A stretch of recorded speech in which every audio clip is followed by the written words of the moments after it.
एक वजू ऐसा कि अगर बंदे ने उस वजू को कर लिया तो पूरी उम्र के लिए वो पाक।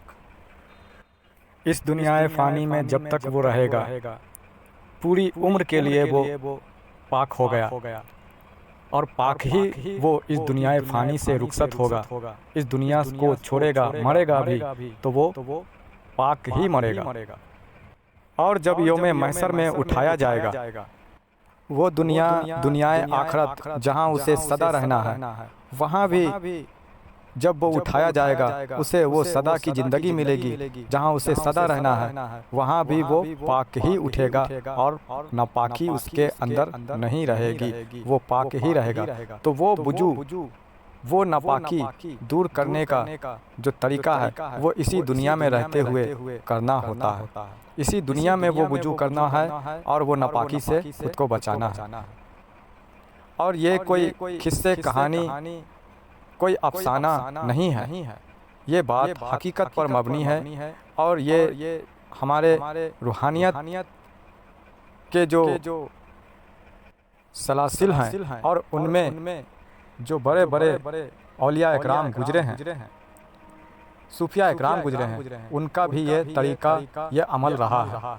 ये वजू अपने मुरीदों से, अपने शागिर्दों से करवाया है और करने का तरीका भी समझाया है। और ये अल्लाह का भी फरमान है, कुरान का भी हुक्म है कि अल्लाह भी फरमाता है कि अल्लाह के नेमतों का शुक्र अदा करो और अपने जानों को पाक साफ रखो। अब अल्लाह पाक के जो फरमान हैं, जो उसके कलाम हैं, उसके जो मतलब निकलते हैं वो दो मतलब निकलते हैं, एक तो जाहिरी और दूसरा बातनी। हमारे माशरे का मुसलमान एक मतलब को लेकर, जो जाहिरी मतलब है उसे लेकर चलता है, जो कि कामयाबी की दलील नहीं है, कामयाबी तक नहीं पहुंचा सकती है। अल्लाह के कलामों से जो दो मतलब निकलते हैं, एक जाहिर एक बातिन। तो जाहिरी मतलब जो है वो हमें कामयाबी तक नहीं ले जाती है, हमें इस दुनिया तक ही महदूद रखती है, इस दुनिया में ही हमें कामयाब, और इस दुनिया में ही हमें जो है वो लोगों के नज़रों में ही परहेजगार, इबादत गुजार हमें बनाती है। लेकिन कामयाबी ये नहीं है। कामयाबी का राज अल्लाह के वो दूसरे पहलू में है, वो बातनी पहलू जो है उस पर गौर तलब करने में है, उस पर अमल पैरा होने में है। जैसा कि अल्लाह रब्बुल इज़्ज़त फरमा रहा है कुरान मजीद में कि और अल्लाह के नेमतों का शुक्र अदा करो और अपने जानों को पाक रखा करो। तो यहाँ पे इंसान नेमतों से जो मुराद ले लेते हैं वो जाहिरी हवाला, जाहिरी मतलब ही ले लेते हैं। जैसे कि वो दुनिया में खा रहे हैं, पी रहे हैं, आल औलाद, रुपए पैसे, इससे जाहिरी नेमत को ही वो अपना नेमत समझ बैठते हैं। ऐसे ही वो नेमत समझकर वो शुक्र अदा करते हैं कि ये मेरे रब की नेमत है। जबकि अगर ये रब की नेमत है, लेकिन नेमत भी दो तरह की है, दो प्रकार की है। ये दुनियावी, ये आलम नासूद की जाहिरी नेमत है, जो ये नेमत ऐसी है कि जो आप इसे लेकर चल रहे हैं, तो ये नेमत अगर इसको आप अगर पकड़ते हैं कुरान के तर्जुमे के मुताबिक कि अल्लाह हमें खिला पिला रहा है, रुपए पैसे दे रहा है, अगर हमें पहनने ओढ़ने को दे रहा है, तो इस नेमत के बारे में अल्लाह फरमा रहा है।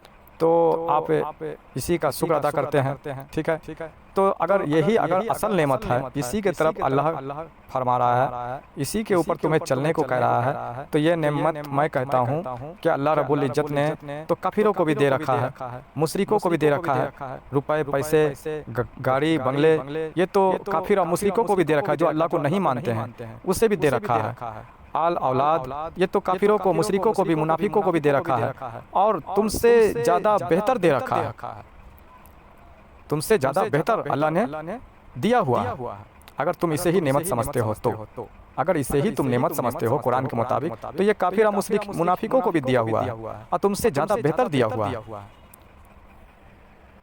तो ये इस बात से पता चलता है कि ये कामयाबी नहीं है, ये कामयाबी की दलील नहीं है। फ़र्क सिर्फ इतना है, फ़र्क इतना है कि काफिर मुशरिक जो है इन नेमतों का, इन जाहिरी नेमतों का अल्लाह की बारगाह में शुक्र अदा नहीं करते हैं। पर ये नेमत से तो अल्लाह ने उन्हें भी नवाजा हुआ है, और अल्लाह ने तुम्हें भी दे रखा है। फ़र्क इतना है कि काफिर मुशरिक शुक्र अदा नहीं करते हैं, तुम शुक्र अदा करते हो। तो शुक्र अदा तुम करते हो तो भी तुम इस तरह से, इस लिहाजे से मुकम्मल तौर पर जो हकीकी कामयाबी है उस कामयाबी तक तो नहीं पहुंच पाए, तो भी नहीं पहुंच पाए। अगर शुक्र बजा लाना ही कामयाबी की दलील होती, कामयाबी तक ले जाने का रास्ता होता, तो फिर तुमसे ज़्यादा बेहतर शुक्र तो ये सूफिया इकराम, औलिया इकराम बजा लाते हैं अल्लाह के राह में, और तुमसे बेहतर शुक्र अदा करते हैं। लेकिन उसके बावजूद उन्होंने वो मेहनत, वो मशक्क़त, वो छिल्ले मुजाहिदे, वो अपने अंदर के रूहों पे, रूहानियत पे ज़्यादा जोर तवज्जो क्यों दी? सवाल यहाँ खड़ा होता है कि शुक्र बजा लाना ही अगर कामयाबी की दलील होती तो तुमसे ज़्यादा बेहतर और बढ़िया शुक्र बजाने में तो वो सूफिया इकराम है, औलिया इकराम है, ये वली अल्लाह है।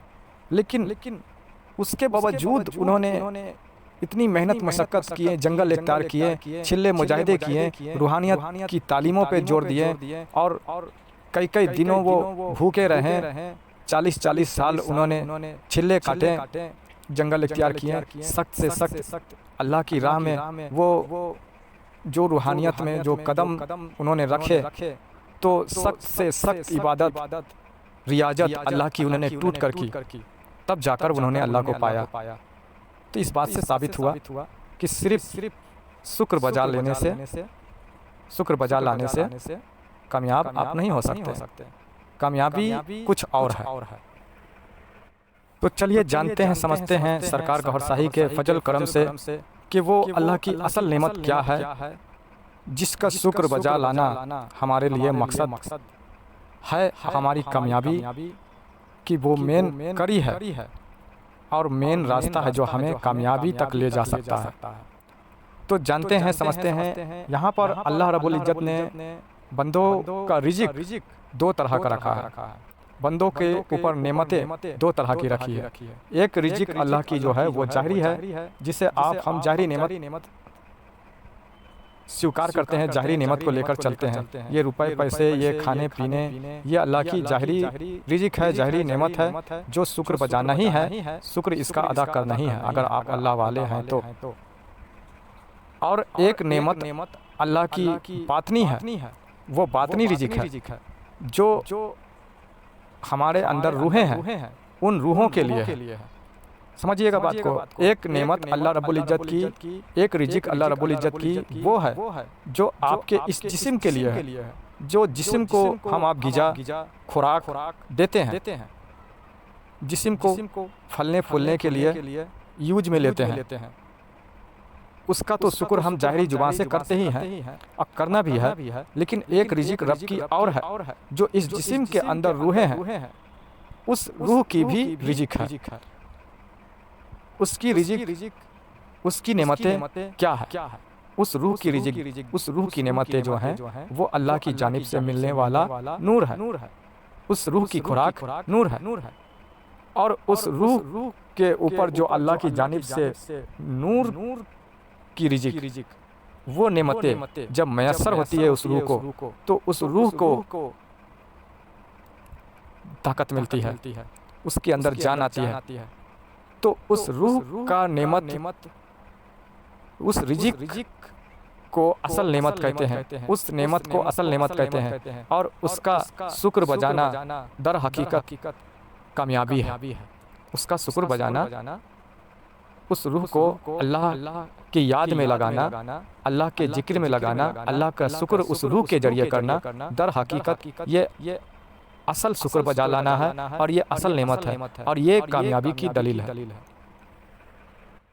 ये औलिया इकराम, सूफिया इकराम सिर्फ जाहिरी रिज़िक को, ये जाहिरी खुराक जो जिस्म को हम खिलाते पिलाते हैं, रुपए पैसे, अगर इसी का शुक्र अदा करना होता तो फिर उन्हें जंगल इख्तियार करने की ज़रूरत नहीं होती, फिर उन्हें अपने रूह के ऊपर, अपने लताइफ़ों के ऊपर जोर देने की ज़रूरत नहीं होती। तो फिर उन्होंने जंगल इख्तियार क्यों किया?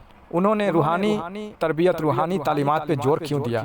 उन्होंने रूह को इतना ताकतवर बनाने के लिए क्यों मेहनत मशक्क़त की? ताकि हमारा रूह तैयार हो जाए, रूह को वो असल नेमत, असल रिज़िक रब की जानिब से मिले और हमारा रूह अल्लाह के बारगाह में असल हकीकी शुक्र अदा कर पाए। इसलिए उन्होंने इतनी मेहनत मशक्क़त की है।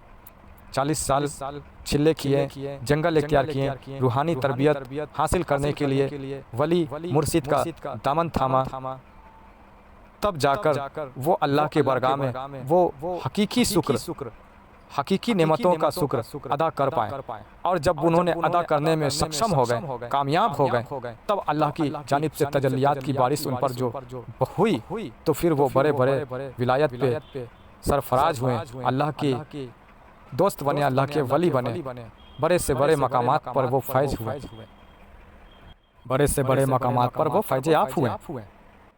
तो ये थी दर हकीकत अल्लाह ने जो कुरान मजीद में फरमाया कि अल्लाह की नेमतों का शुक्र अदा किया करो। तो ये है अल्लाह की असल नेमत और असल शुक्र अदा करना, जिससे आप कामयाब हो जाए, कामयाबी तक पहुँच जाए। तो ये तो नेमतों के हवाले से मैंने ये बात आप लोगों के जानिब क्लियर किया। अब अल्लाह ने आगे जो कुरान मजीद में फरमाया कि अपने जानों को पाक रखा करो।